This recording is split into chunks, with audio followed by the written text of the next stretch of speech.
Okay, it looks like we have the recording started, and I'm going to share my screen.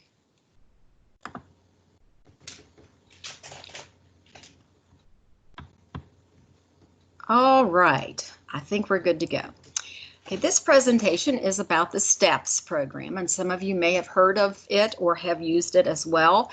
If you heard about it a long time ago, there have been some changes, so this will still be interesting to you. And for those of you who are new, because we're going to be doing just an hour presentation, just know that there are modules available on the site, as well as the documents that I'm going to refer to.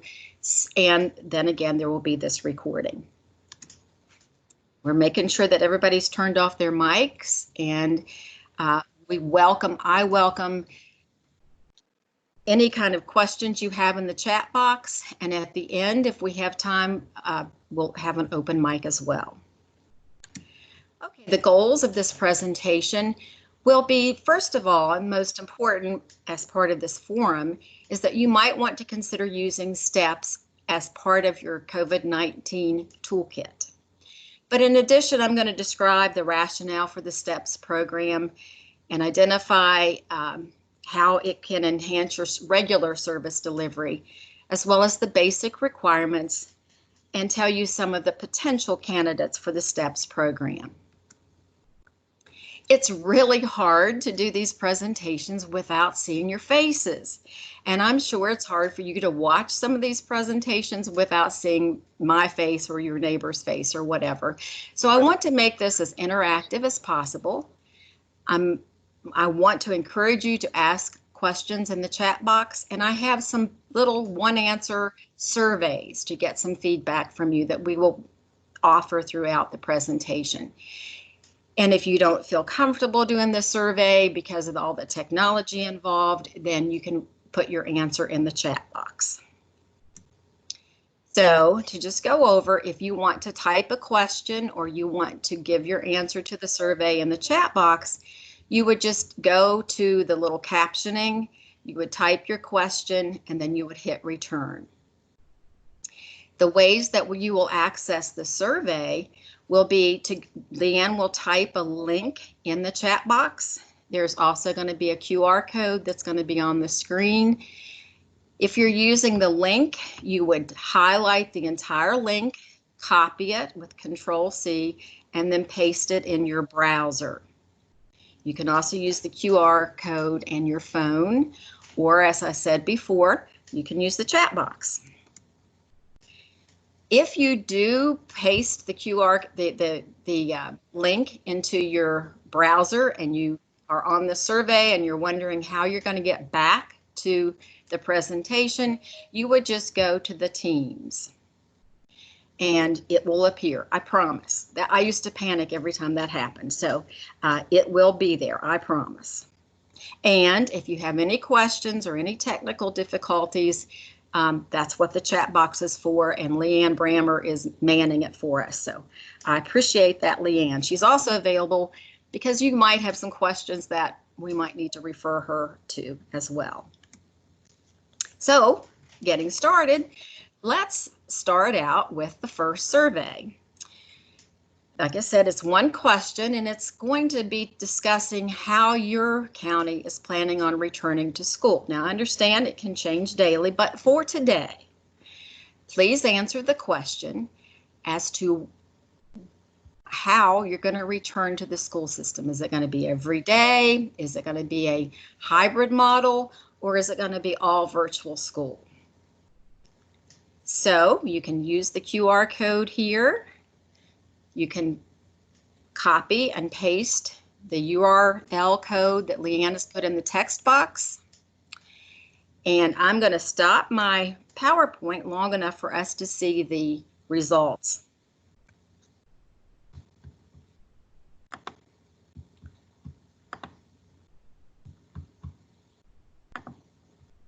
So, are you currently using STEPS? Oh, wrong question. That might help if I had the right question, huh? There. So right now, I only see one response.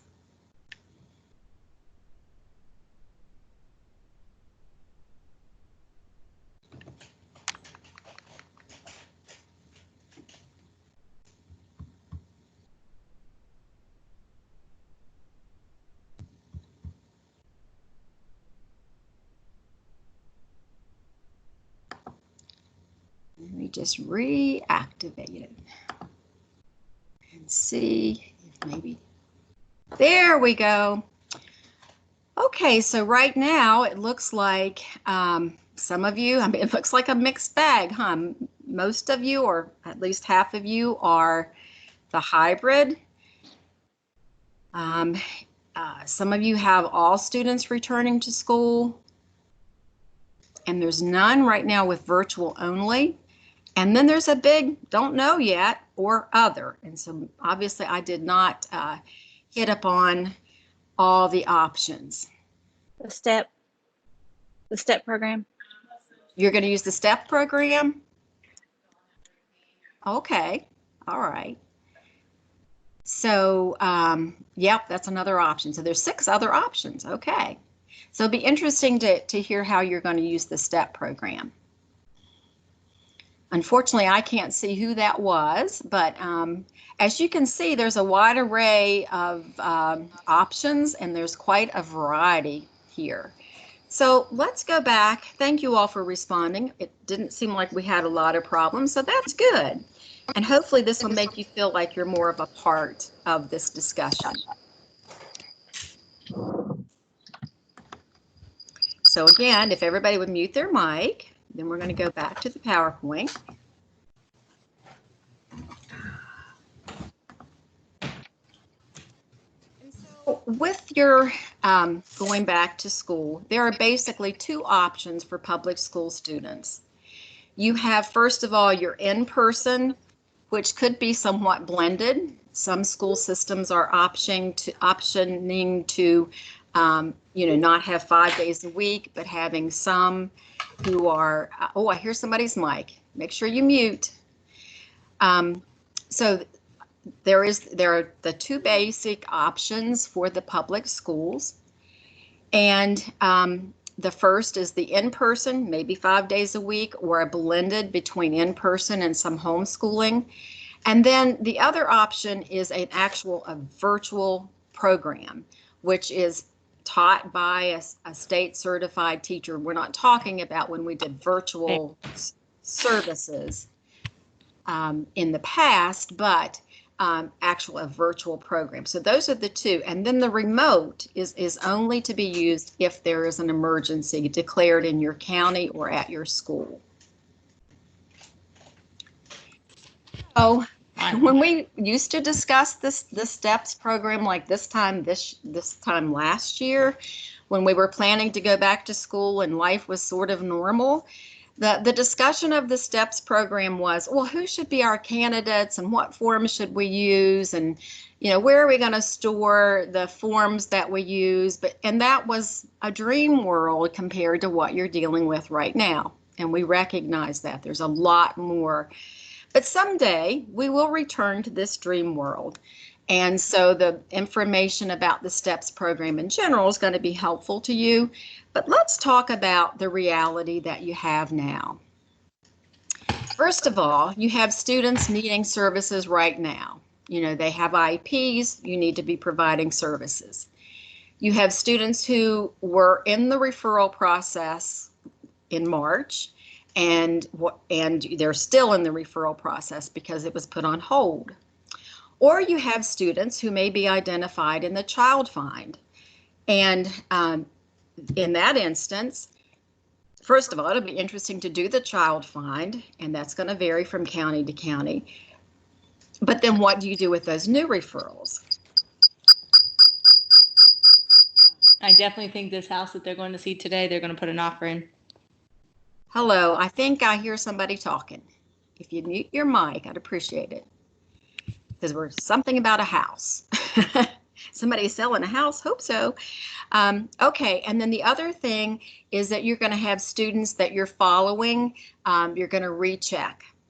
And so you've got a reality here. You have all these services that still need to be provided, and it's going to be complicated. And just seeing the variety in the different counties and what they're looking at, and that can change, your reality can change. And so what we need more than anything is to look at where we're providing the services and how. So even though you might be the hybrid model, You may still have options, like they may allow you to pull the students out of the classroom and do face-to-face. Some counties may require that you work in the classroom and the students have their own pod, so to speak. Some of them may be asking you to do some virtual services on the days that the students aren't in school, if it's a hybrid model.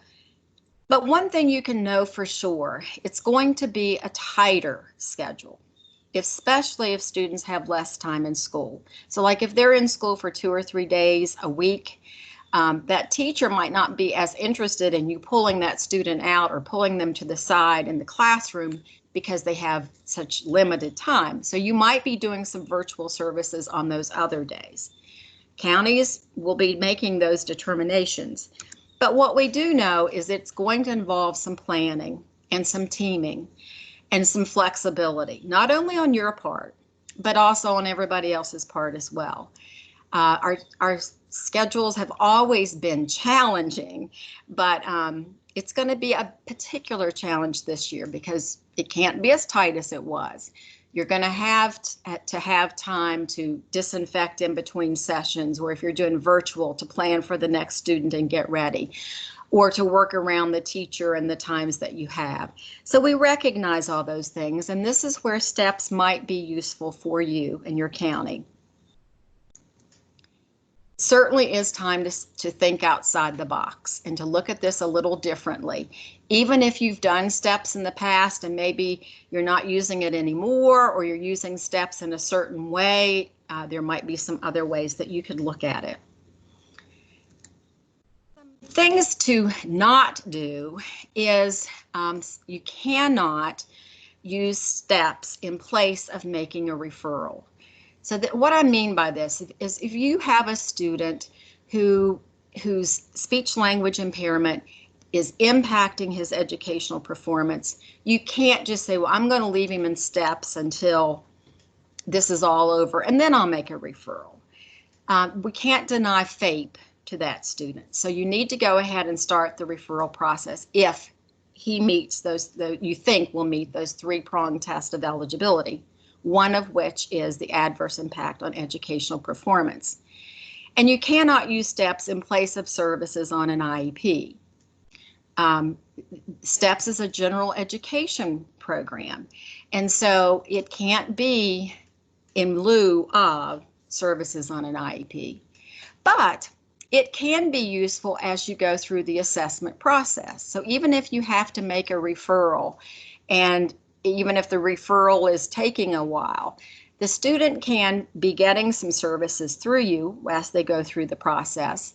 And you can be gathering information through the STEPS procedures. You can be doing dynamic assessments, and you can be doing a language sample as part of the assessment or just as part of determining whether you're going to make a referral.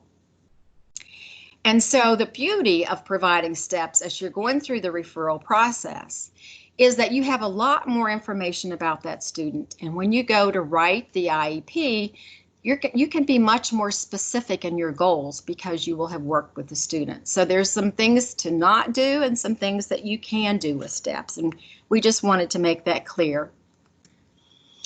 STEPS is taken after the multi-tiered system of supports. We all hear of that. If you've been around for a while, it used to be called RTI, but they expanded it to include all students and include issues like behaviors. With STEPS, or with a multi-tiered system of supports, you're providing early intervention and prevention. Your goal is to improve learner outcomes and to have a system that's based on data. Your decisions are based on data and evidence-based practices. One of the most well-attended sessions in this forum is the West Virginia multi-tiered system of supports, because we're going to have a lot of students who are going to be behind. They may not have a disability, but they may need extra supports. And so that's why this whole idea of a multi-tiered system of support becomes important. Just remember that a multi-tiered system of supports is the umbrella. It covers everything that we can do to help students, from targeting them specifically in special education to doing something like Title I or PBIS, or even English learners. We'll talk about that a little bit later. And of course, STEPS falls under that as well. So what STEPS does have in common with MTSS is that it addresses, of course, it looks at prevention, and it focuses on the early intervention aspects and not waiting to fail. How it's different, remember, it's under MTSS as well as special education, but the beauty of STEPS, if you have a candidate that would benefit from STEPS, is that you don't have the student identified with a disability, and they don't have the policy issues with the paperwork and so forth that's required for special education. But what we believe real strongly is that with both the STEPS and special ed, you need written parent permission for participation in STEPS and special education. And we'll talk about that a little bit more. That has changed somewhat from what we used to talk about STEPS in our earlier presentations. So if STEPS is based on the MTSS model, then we're looking at early intervention or prevention for those students who have not been identified as having a disability that impacts their educational performance. So any of those students would benefit from STEPS and could benefit from early intervention. Just want to clarify that we're not taking this in place of an IEP. So let's talk about if you're using STEPS now. Some of you may have started using STEPS and you're not now, or you've never used STEPS. So we're going to take another survey. So here's your QR code. Leanne's going to post the URL in the chat box. And I'm going to give you a second to get the QR code off the screen, and then I'm going to show you the responses.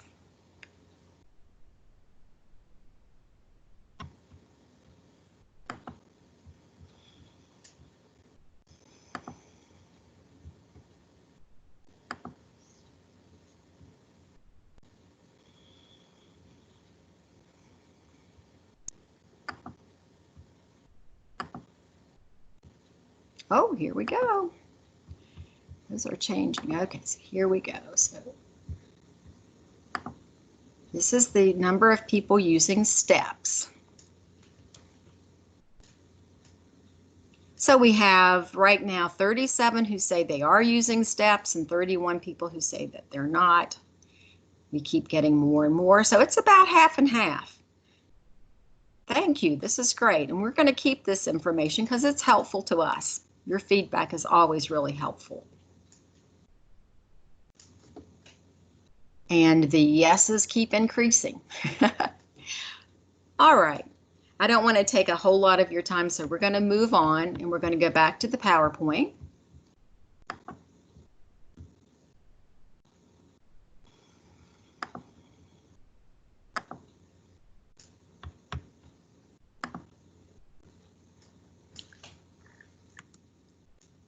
So as it relates to STEPS, some of you may have, as I said, started using STEPS and quit. Sometimes we found that, you know, it just maybe wasn't consistent within the county and people were frustrated with that, or there was confusion as to how you wouldn't, of course, bill through STEPS. That was an issue with some people.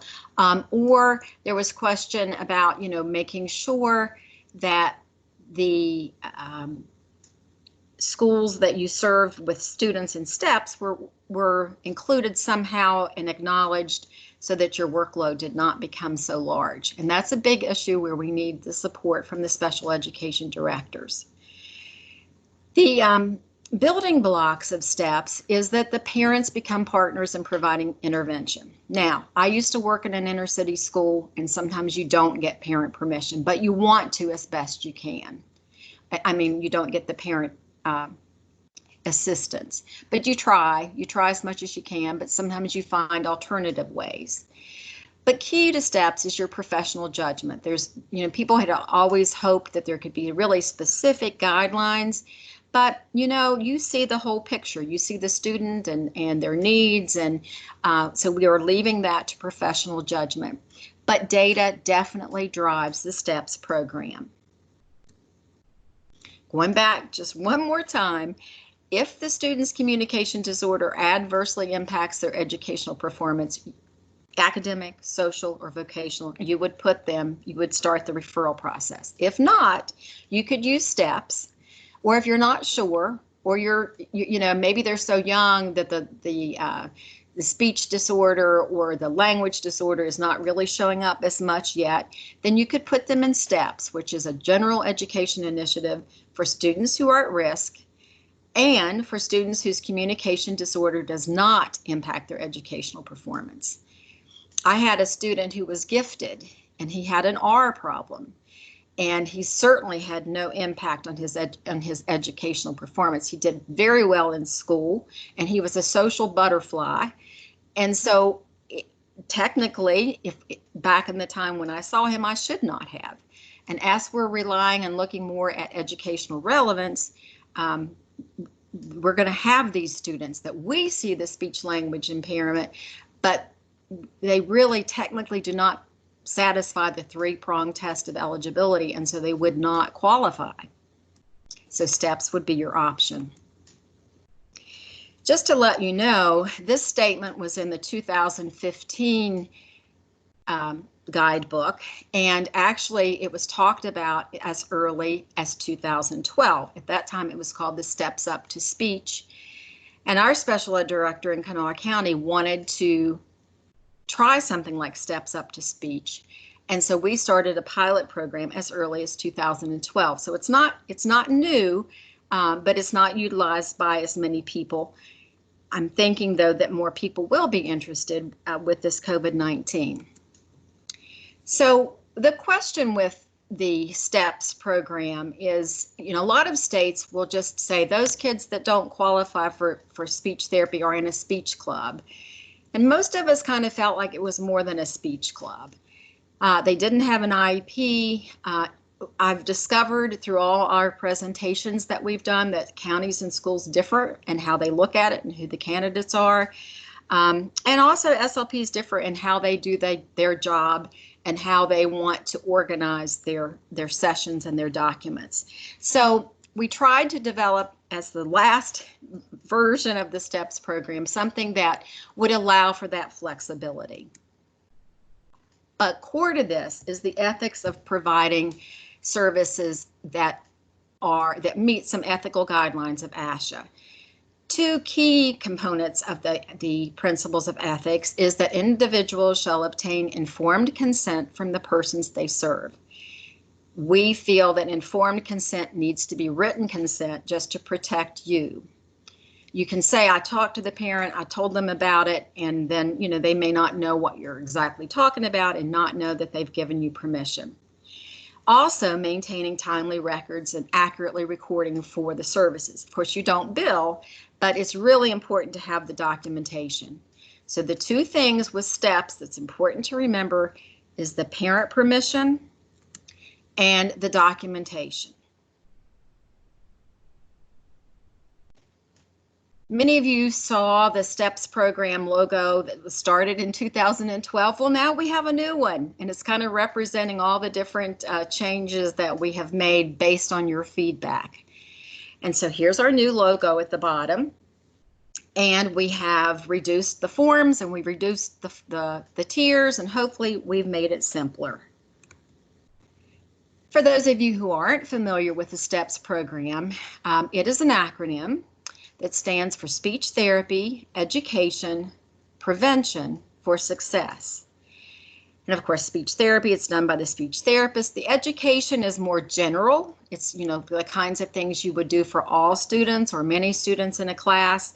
Prevention now, what we refer to are the activities for a targeted student that you would work with, and that would go from anything from consultation, observation, intervention, and monitoring, and then success. And we'll talk about success here in a minute. So the education activities are more for the general education. I mean, you do these, you've done these all along, But it's really important to try to document those. Although this is not as important as when we get into the targeted student, but it would be nice, I think, and makes sense that you keep track of the different activities that you've performed. But prevention is where you've targeted a student. Either a teacher approaches you or a parent approaches you and they're concerned. And this is where you would have this multi-step pre-referral early intervention program, which provides speech and language assistance to students who are at risk but have not been identified or suspected of having a communication disability.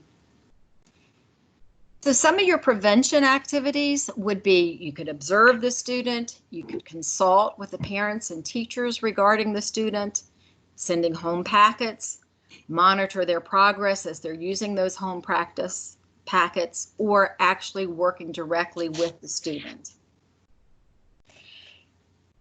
This intervention can take the form of one-on-one or in a small group.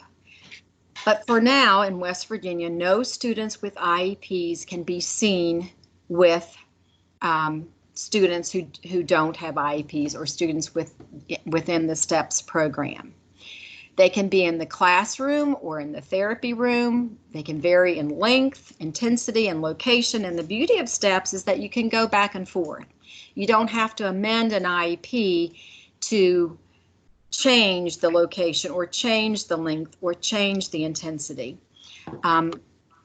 Because when the parents sign permission, they sign permission for their child to participate in STEPS. That can include whether you're actually working with the student or monitoring the student. And of course, you want to keep the parent informed as to what you're doing, but it's not as difficult to do once you get the parent permission. Makeup sessions are not required. And again, the decisions are based on your professional judgment. There's no, like, this is what they have to exhibit before they can qualify for the STEPS program. Let's talk a little bit about success.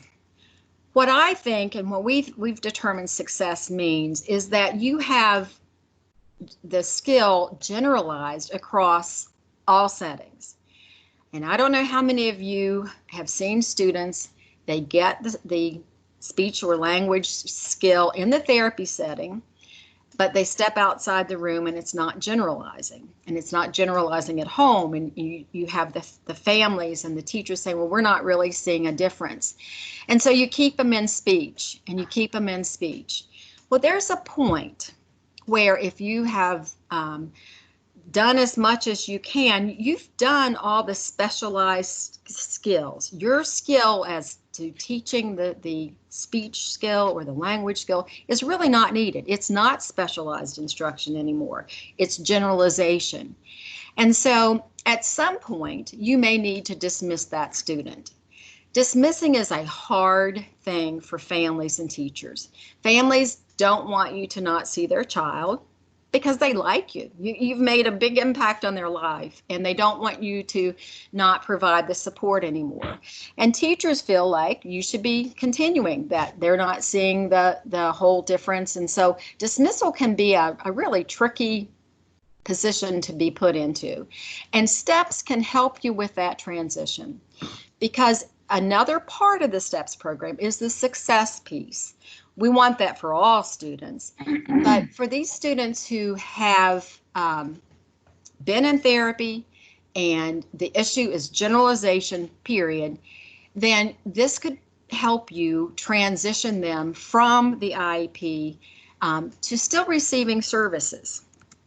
What you would do with the success activities is you would monitor the student and check on them periodically. You would see how they're doing at home, how they're doing in the classroom. And then it still gives you the option to pull the student in for kind of retraining or reboots or relearning a skill in case they've forgotten. And so you can continue with the student. You're not giving up on the student, but you don't have an IEP with that student anymore. So a lot of people maybe have not used STEPS in this way, and I think it's probably one of the best uses of STEPS. So let's talk about candidates for STEPS. When we've talked about students who are at risk, of potentially having a speech language disorder, but they're not being impacted academically. I've talked about that quite a lot, so I apologize, but it's just to emphasize the point. But also students who are stimulable for an age-appropriate sound or a language skill. I don't know about you, but I've had many a preschooler that I've identified that they have a speech sound disorder with a K and a G. And by the time I get them through the process, they've learned the skill. Where if you'd use that time to just work with them a session or two, they may have gotten the skill, or they may have gotten it anyway, but you could avoid taking them through that process.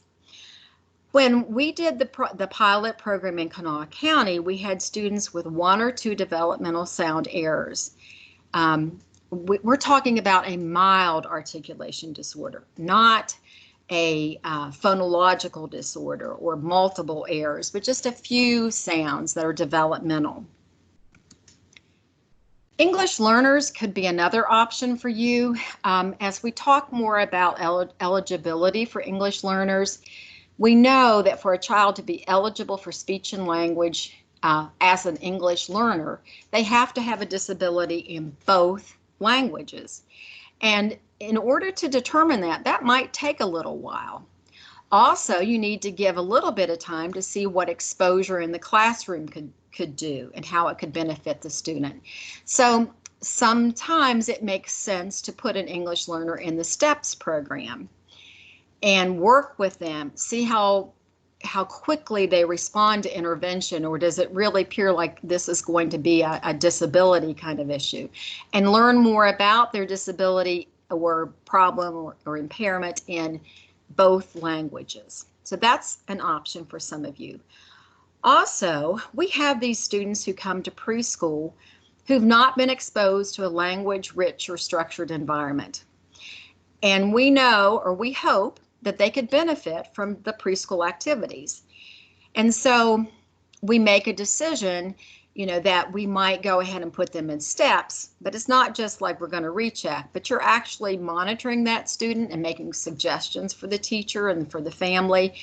And maybe that exposure, that guided exposure with your assistance, may prevent them from having to be identified. So that's another group of students you might want to consider. Students with mild, inconsistent disfluencies. I had a little girl who was fluent most of the time, but when her dad came home, she would get extremely disfluent.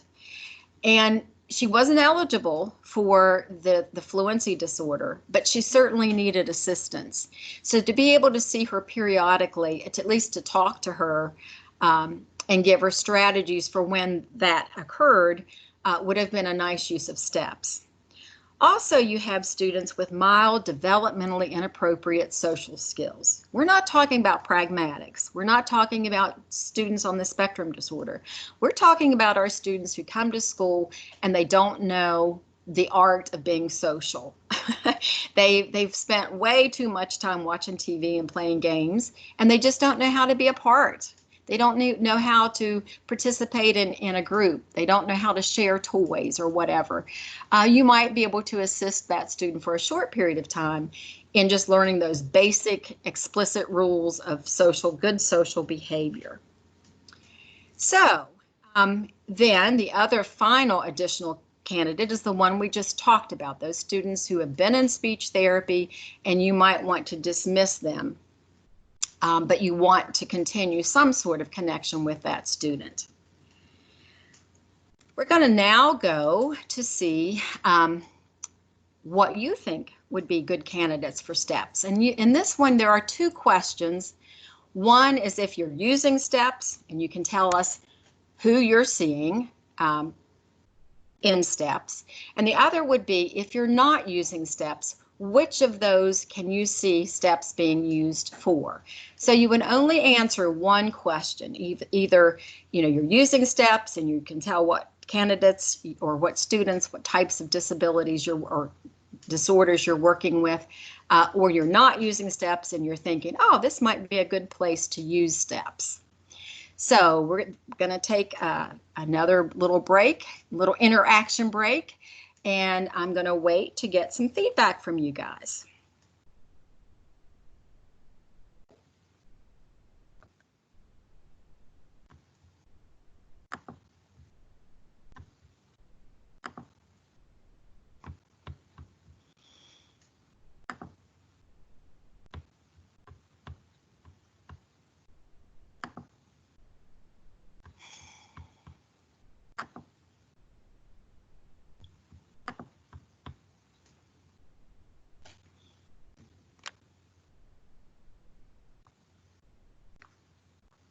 Well, it looks like the winner in both categories is speech sound disorders.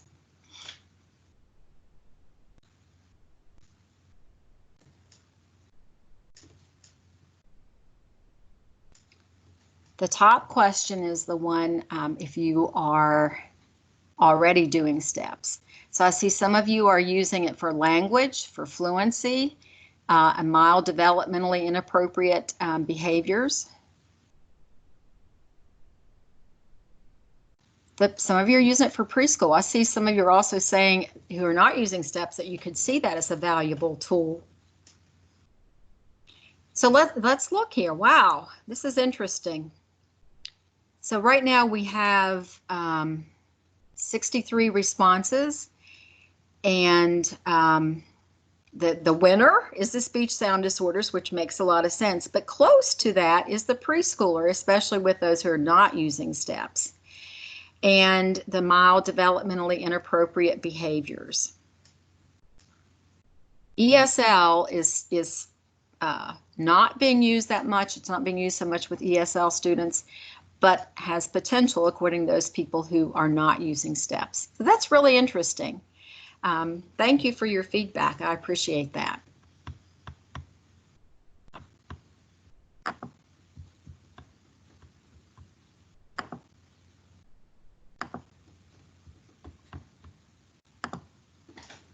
All right, so we're going to move on now to just an overview and a brief discussion about the forms. The three key components of steps is the education piece, the prevention piece, and as big and as important as the others is the review piece. And all of that is for success. So in the review, just to emphasize the review, you would be doing a periodic assessment, just a brief assessment if you're not taking data every time. And at that review, which we recommend at least monthly, you would, if they're progressing, you would continue them in steps.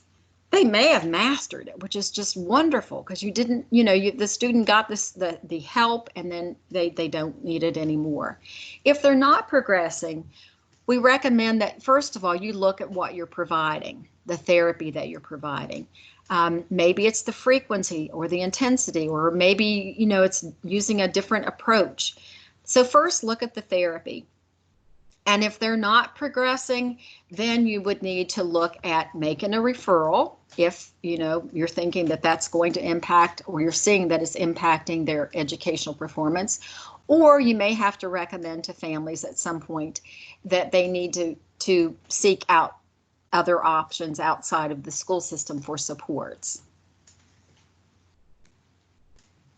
So let's talk about documentation. And boy, have we simplified documentation. I told you that we cut down on the number of steps and tiers, and we've tried to simplify the documentation for you as well.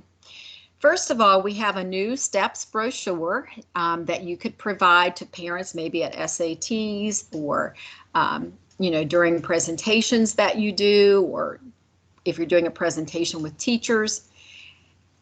We have a screening log. We have parent information and permission for both early intervention or prevention, as well as post-dismissal steps. We have a form for listing or indicating the students enrolled in steps, an activities form, one activities form, and a dismissal letter.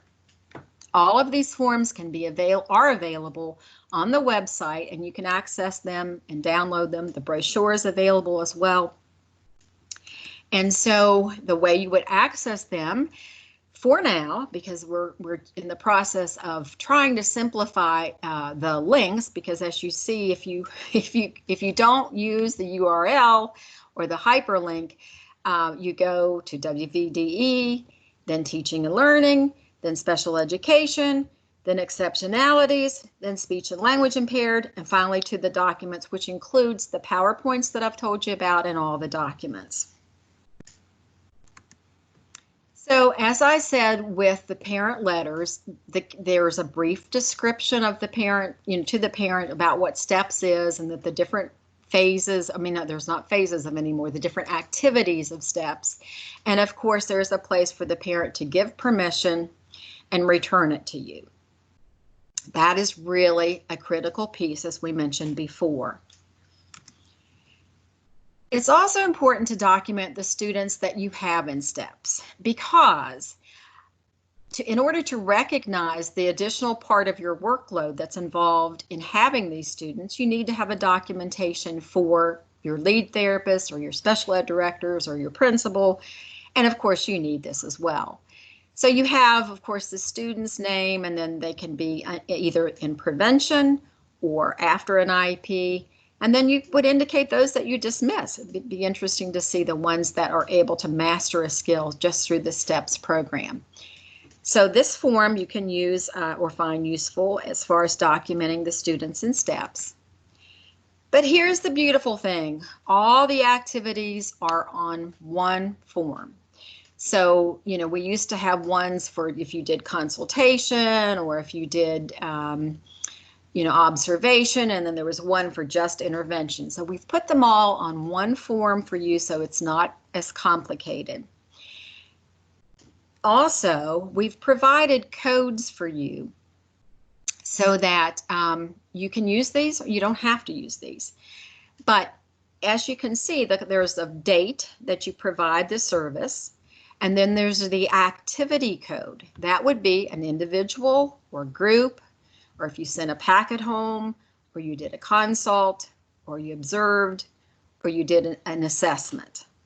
So the individual group, of course, would be your direct services that you provide, your intervention, and then your assessment, your periodic assessment would be for your reviews. And to talk about the assessments, what you would want to do when we did the STEPS program in Kanawha County, we used the 5-Minute Kids little assessments that they have in order to be consistent. You could use a rubric for your language or your ESL students or your fluency students, but the main thing is to try to be consistent with each assessment. The progress codes, if you're not putting data down every time, and what we found is a lot of therapists preferred to do a percentage every time and keep data, and that's wonderful. But if it's too much, perhaps you have a large group, then you can do the progress codes, which would go in here. They mastered the skill, they used it well in conversation within this larger group, or they've got good progress, minimal progress, or no progress. But remember, you're going to periodically be doing an assessment to where you get the data. This is your choice. As far as the review codes, here are your options or your decisions that you could present based upon the data that you reviewed. So you dismiss them from STEPS, you continue them in STEPS, you refer them for special education, or you can have the parent consider additional options. Of course, there's plenty of room for activity notes, and we've provided both a vertical and a horizontal landscape for this form, so that if you want to write a lot of things, you can. And of course, you know that within Word, you can make those areas longer by just including the space bar. So there's ways that you can adapt it to accommodate you. And then at the bottom of the activities form is a summary of steps. And this would be for an instance where you're no longer seeing that student. Rather than just it stops, you're explaining that they moved to another state, or they moved to a different county or a different school. And you kind of explain, or they mastered the skill. You explain then why you're no longer providing those services on that activities form. We really think it's important that the documentation be consistent within your county, and that you decide within your county where you're going to store this document. Is it going to be in the student's folder? Is it going to go with the student's folder? Where is it going to be if you move schools or the student moves schools? So those kind of decisions are a county decision, which will make it a lot more useful. We certainly recommend that with any kind of move, that you copy the documentation and send it somehow with the student, so that someone knows that, yeah, they've been on your radar and you've been working with them, and this is what you've done so far. That's just really helpful in the transition. So this is an example. If you decide to use the codes, you can look really easily. The only problem with some data is you'd have to look through the data to find when you did an assessment or when you did a consult. But this way you can look and you can see that, oh, okay, on the 1st of February, I saw a group of two STEP students, and this guy was making good progress. This day I saw 3 students. This day I did a consult. This day I did an observation, and so forth. And then you would have a review date that would appear at least monthly, is what we encourage, where you would do a very specific assessment to see if there's been progress. As I said, though, it's a Words document, so you can adapt it any way you want. But the 2 key things with STEPS is to make sure that you do document and that you do have written parent permission. Okay, before we put the code for the survey, Leanne, do we have any questions? Or does anybody? Yes, we have a couple. Okay. I'm sorry, I was trying to find a link people are requesting. Hold on one second. I had to pull something else up.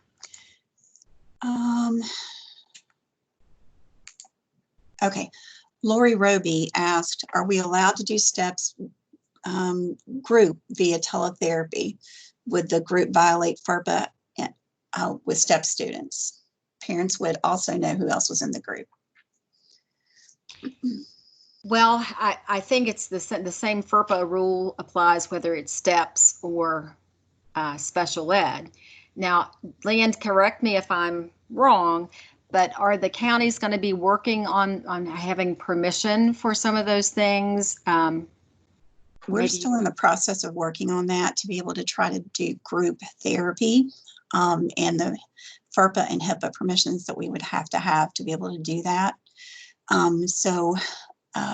How about if we send some more information out to you guys after that's been determined?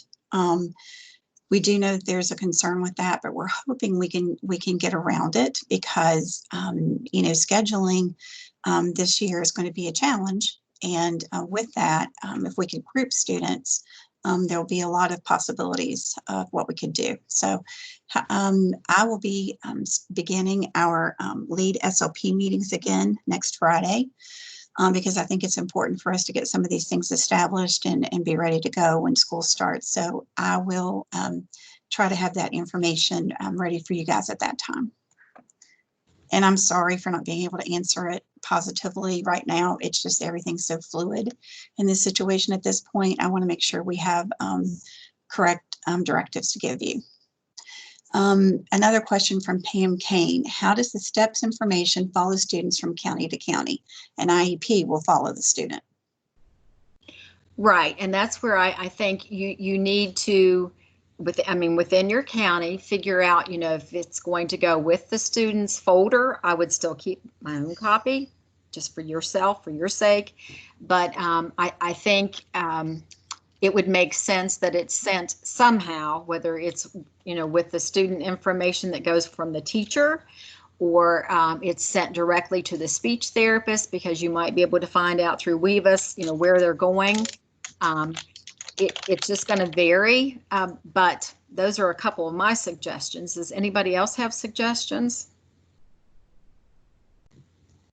I see a couple people wrote things in the chat. If you want to go ahead and unmute yourself and give those suggestions, that'd be great.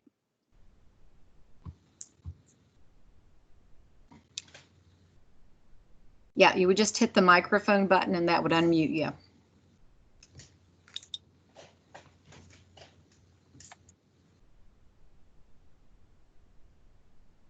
So Leanne, since I can't see it, can you tell me what some of the suggestions were? Sure. Lori Roby said they developed a county set of paperwork to try and be uniform for STEPS paperwork and procedures. They also post paperwork on the state website. We're also posting paperwork on the state website, and I'm not sure what that means. I don't know if you mean under WEVIS. That's the suggestion that I had given. You can post it under WEVIS, but I think that was the only suggestion that I saw. Okay. It looks like there's one more question from Chelsea Link. And it says basically that it sounds as if STEPS is comparable to consultative services. But just remember that consultative services are provided through an IEP. I understand these children, and that's my introduction there, sorry.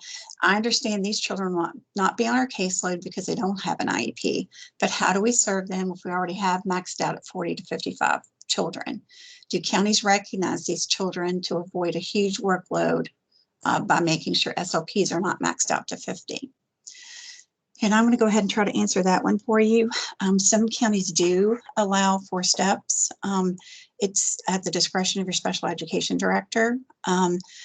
But to be fair, the special education directors up until this point they've heard about STEPS. We've had a webinar that included some STEPS information for them. But I don't think that it's really been pointed out to them how important it's going to be during this time that we might at some points be doing virtual services. So I will make sure that we make the special education directors aware of the possibility of STEPS, and that allowance needs to be made when you're looking at caseloads, because it does take time to prepare for STEPS and that kind of thing. And if you're going to pull them and do some therapy with them. One suggestion though would be to use like 5-minute kids, that kind of thing, to just kind of check and see their progress. Another thing would be if you guys are going back to work early, because school doesn't start till September 8th, if you're going back to work a couple of weeks early, which some counties are, you might want to spend some of your time preparing packets and that kind of thing as a group. With your other SLP friends, so that you can share those materials and have that ready to go. And electronic versions of those at this point would probably be very helpful.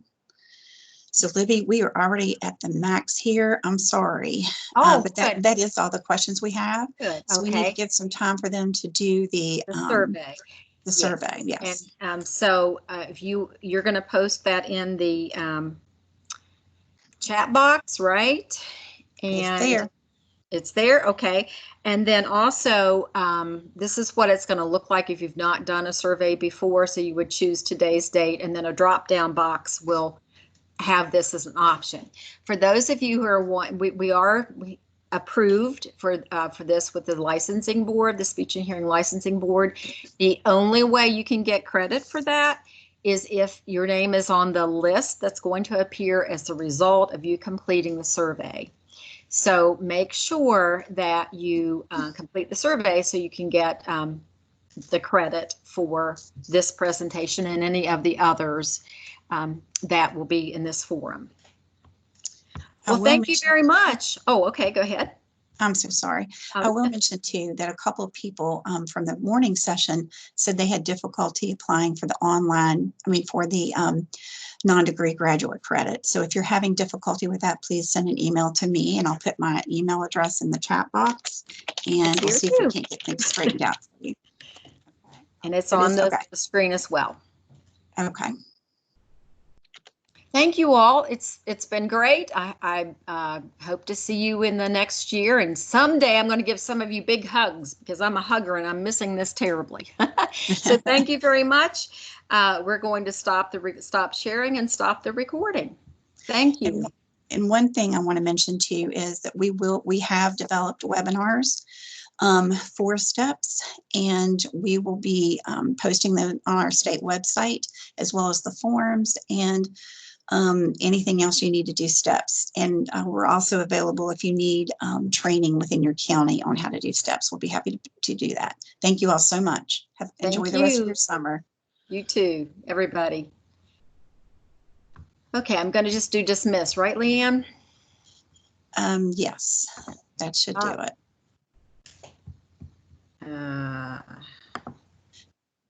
Did it? Look like it. I started. Sure. I see that some people have asked for links to be put up. We'll just include these links in the email that we send out. They want links to the survey, links to other things like links to the steps forms. Mm-hmm. We'll send those out in an email when we send you the PowerPoint and that kind of thing, if that's all right. Okay, I cannot stop the recording. Okay. I did.